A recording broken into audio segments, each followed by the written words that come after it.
Okay, so ito yung new model unit ng regular townhouse ni Apex Homes. So ibang-iba siya sa sa pinupuntahan natin. So ito yung extension ng kusina niya, ginanyan niya po, pa letter L. Galing, pwede rin pala yun. Yan po, Dito yung lutuan, dito yung ref. Tapos may mga built-in cabinet. Yan.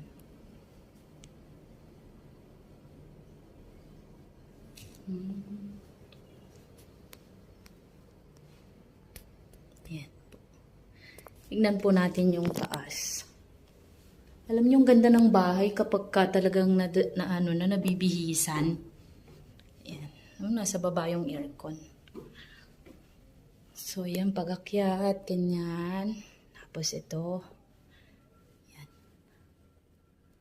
Yan. Sa Greenway Place po ito. Yan. Tapos ito, space lang dito. Tapos ito yung master's bedroom. Ang ganda. Yan. Ganda pala ng kulay na ganito, no? Yan. So, okay. So, ayan ang new design natin sa model unit dito sa regular townhouse ni Apex Homes. Okay. Thank you for watching.